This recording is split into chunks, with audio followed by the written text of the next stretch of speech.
Hey everybody, this is Brian here. This is going to be part 6 of our top 100 favorite musicians countdown. You can find them all on a playlist on the front of my channel. We're going to be entering right in here at number 58 with Eminem and Lose Yourself. This is probably one of the strongest songs of the post-gangster rap era. That period of time after the deaths of people like Eazy-E, Biggie Smalls, Tupac. This is one of the after gangster rap started to recede a little bit in popularity, and rap became, more like hip hop, a little bit more like pop oriented, and, a little bit more nightclub friendly, a little bit less of describing life in the ghetto and that hardcore, like type of poverty and crime and stuff. It went from that more into a type of rap that had, I would say I would say higher beats, like in terms of their energy frequency. And I would also say that it was a little bit more pop friendly. But anyways, Eminem makes one of the strongest entries in this whole catalog, and he definitely makes probably the strongest rap entry of the early 2000s, and certainly one of the top 5 or 10 entries in the whole genre since the post gangster rap era, which I would probably define as like 1997. Um, anyways, yeah, let's get on to a song that's equally, as heavy. Let's, go for consistency here, people, in terms of genre, and it's going to be Marcy Playground with Sex and Candy. This song is really light, if you couldn't tell. I was being sarcastic, obviously. Um, this song kind of has a sky blue vibe to it, if you can imagine what I mean in terms of feeling the childhood, the freeness of this song, kind of like a song like Sugar Mountain by Neil Young, there's not a whole lot else to say. It's not a terribly deep song, and Marcy Playground is a teeny bit of a one-hit wonder, but I would still say that this is probably one of the best songs, the most free songs of the 90s, that reminds me of childhood, and it reminds me of that time before you get bogged down and burdened down with stress. Number 60 on here is going to be Hank Williams Sr. with I'll Never Get Out of This World Alive. This isn't as heavy a song as you might think based on the title. It has lines like, if I could step on a nickel, I could tell you if it was heads or tails. It's got that kind of a honky tonk vibe to it. But Hank Williams was one of those artists who died at a young age. Um, Way before his time, I think shortly after the song, if I'm correct, in the back of his limo. He was in his late 20s, and there's just so many artists you could say that about. Jimi Hendrix, Janis Joplin, Jim Morrison, certainly Tupac and Biggie Smalls, I think deserve to be mentioned, even though they're not rock artists, they're hip hop artists.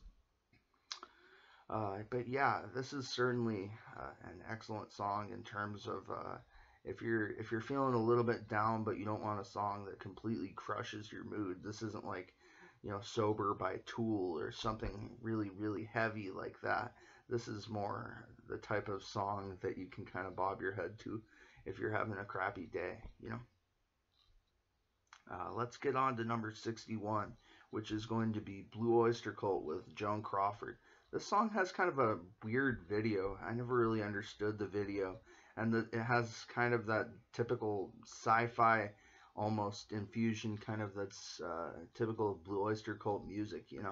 I don't really understand what the lyrics of the song mean, but it sounds awesome, and so there's not a whole lot else to say about that. The piano in here is also great. Uh, Number 62 on here is going to be a tie, and it's going to be Devil Makes Three with Gracefully Face Down and Old Number 7. Both of these songs kind of tie into drinking and alcoholism. You end up gracefully face down on the street, and Old Number 7 is obviously a type of booze. So Devil Makes Three is an alt bluegrass band from the 2000s, and I think that they kind of remind me of the Dixieland jazz that my grandparents played. It's the type of music that's it's real old school. It's got like a standing bass, it's got a banjo, it's got a guitar, it's got vocals, but everybody in the band sings, and I think that that's something unique against music today. You know, most bands don't have all three singers, or if there's more, four or five singing at once. There's like a lead vocalist, and that's it. Anyways, I think both these songs are awesome, and since they're kind of similar in topic, I thought I would put both of them. Number 63 on here is going to be from one of my favorite bands, Pink Floyd. I like their work with Syd Barrett, and I like their work with Roger Waters, of course. And there was a number of other songs I could have put here, like Echoes, Careful with That Axe, Eugene, or Comfortably Numb. But Pink Floyd, I decided to put the song from them that was one of the earliest songs I learned on guitar, and it taught me just about everything I needed to learn. Um, you know, not period, but it taught me the basics of just about everything I needed to learn in terms of it had a cool strumming intro riff, and it's all on acoustic guitar, by the way. It has a nice, short, succinct solo, kind of like a song like Santeria in the sense that it only goes for probably about 10 or 15 seconds at most, but um, it really carries the emotions through considering said time length. Anyways, yeah, the vocals in here are also very emotional, I think. Number 64 on here is going to be a Fleetwood Mac song, and that's going to be Dreams. There was a couple of other ones, such as If You Could Go Your Own Way or Rhiannon. There was a couple of songs from Fleetwood Mac that I could have put here also, aside from Dreams. But I liked Stevie Nicks' vocals, and I liked the guitar in this song, and that's why I picked it. Number 65 on here is going to be a tie, and it's going to be from an artist I mentioned earlier in the countdown, and that's Don McLean, an artist who I think is kind of underrated. He has that big hit in terms of Bye Bye Miss American Pie, but is he really as famous for songs like Vincent and Castles in the Air? Those are the songs I picked for him. Vincent is an interesting song. It's really unique in the sense that it's about Vincent van Gogh, and how many modern rock songs from like the 70s to now are a tribute to an artist from several hundred years ago, you know. Castles in the Air is also a beautiful song, and he has other songs like Empty Chairs and stuff. There's a lot of Don McLean that I think that you could go out and you know, I like his voice more than a guy like Bob Dylan, who's kind of nasally. Nothing against Bob Dylan, but I like Don McLean a little bit more. I think he's more listenable. He you know, he's easier to listen to, if you know what I mean. Number 66 is going to be another artist from that same genre, NWA, with Straight Outta Compton. You know, we're going to be going for consistency here, folks. You know, that's the goal. So, we're going with one of the best songs, probably period, from the whole 80s in terms of its entirety. This song was a revolutionary in rap in terms of how hardcore it was. And Ice Cube unveils one of the best individual verses probably in all of music history, not just rap, but in terms of just how well that was written. And the song is really kind of violent, so I'm not going to quote it, obviously, but yeah, totally check this out if you don't have your kids around, obviously. Number 67 is a little bit of an earlier rap song, one of the first hits in the genre, and probably a revolutionary song in the sense that it kind of opened the door for songs from hip hop and rap to move into a more socially conscious territory, and also to have chart success too, when they weren't just you know, light dance beat type songs, basically. This is Grandmaster Flash and the Furious Five with The Message. And this is a song from the early 80s as opposed to the last one, which was a rap hit from the later 80s, you know, 87 or 88. But anyways, yeah, I really, even though the video is kind of coarsely made and a little bit, you know, like, I think it's incorrectly dubbed. Like at one point you can hear another guy's voice where it's clearly a video of that dude who's in the denim with the dreadlocks, who's still rapping even though it's the other guy's voice still, and that's kind of weird. And I think it's actually different people who are uh, different people from the people in the video who are actually rapping. I think it's a guy, Mellow Mel or Mel or whatever his name is, um, and this studio rapper, like a studio musician. And I think they actually uh, teamed up to actually make this song. But regardless of who it is, this song is fucking awesome. And I think that my favorite verse in here is probably the last one. The last one by the guy in the denim in the video. If you're gonna watch it, it's really, really 80s. It's got a lot of like cars with square bumpers and stuff, and aren't all rounded off, and you know like American cars, if you know what I mean. It looks really, it's a flashback, Grandmaster Flash, coincidentally. Anyways, but yeah, I think the message was a revolutionary song in the genre in the sense that it opened the door for rap to go into deeper areas and carry deeper messages, and that probably opened the door for a lot of people who made more edgy songs like NWA later on. They were able to take that kind of depth and that kind of social exploration and that social criticism, and they were able to add things later on that you might or might not like swearing and well, basically, there's not a whole lot else than that. Swearing and excessive violence and vulgarity. Basically, though, I think this is a really great rap song in the sense that it doesn't have those things. And it's nice to see that you can have a rap hit without really necessarily needing to swear and brag a lot and talk about all the people you fucked last night.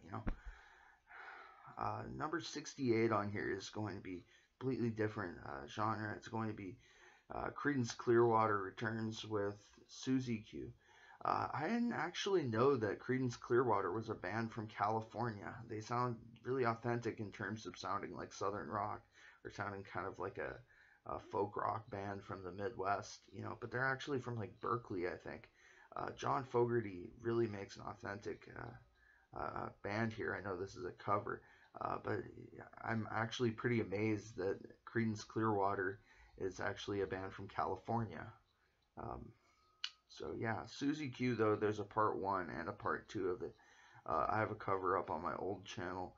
But yeah, I think that this song, it has a simple riff. It's probably one of the best individual riffs, like, period, that you could start out with. Things like Iron Man and Smoke on the Water, Susie Q, Smokestack Lightning. Those are a couple of good guitar riffs to start out with, since we've talked about some chord progression songs. Yeah, let's get to a more modern artist, which is Billy Strings, with a song called Dust in the Baggie, where he's my favorite line in here is where he says, I used my only phone call to contact my daddy, got 20 long years for some dust in a baggie. And you can imagine, it's not like he's talking about confectionery sugar. He obviously is methamphetamines or something. Anyways, yeah. Billy Strings is probably the best artist who's touring today. I went to see him live in concert, and I think my entire family considered it one of the best shows that they've ever seen. I wish that he'd pick some different songs occasionally. This song I really like, but sometimes I feel like his songs are a bit rambling, almost kind of like a Grateful Dead type thing, which you may like. But at the same time, I wish that it was a little bit more succinct, kind of like Doc Watson, how his songs are normally, under the 3.5 minute length. I do like some longer songs, but at the same time, I think Billy Strings can go off on tangents that are sometimes a little bit rambling. Number 70 on here is going to be Evanescence with Seether, or Seether with Evanescence. I'm not sure which one you want to consider this the main song of, but they're both here, Amy Lee and the dude from Seether, with Broken. I think that this is, it makes me wish that they would work together more, because this is a really, really beautiful collaboration. And there's not a lot more to be said other than I think that Seether is an underrated band in the sense that I like them as much as I like bands like Staind and Nirvana and Pearl Jam. And I think that they have a lot of really awesome songs. They're probably one of the best heavy grunge bands, like heavy metal bands, new metal, if you want to call it that, from the 2000s. I don't know if they have any 90s work, but I consider them primarily a 2000s band. Number 71 on here is going to be Carl Perkins with Glad All Over. You know, Carl Perkins is one of the innovators of rock and roll, man. And yet his songs, I looked on my playlist. Like one time I organized my favorites playlist by which songs had the most views. And a lot of the ones by Carl Perkins were all towards the bottom. And that sucks. You know, I consider him as good as a guy like, Elvis, or who else would I put up there? Hank Williams, in terms of early rock and early country, when they were still a little bit honky tonkish in the rock. Um, yeah, I would consider Carl Perkins an underrated legend, though, certainly. I'm going to get on to part number 7 now because we're reaching the time limit, folks. So thank you for watching. I appreciate it. I love you guys because you're you, and I'm out. Peace out.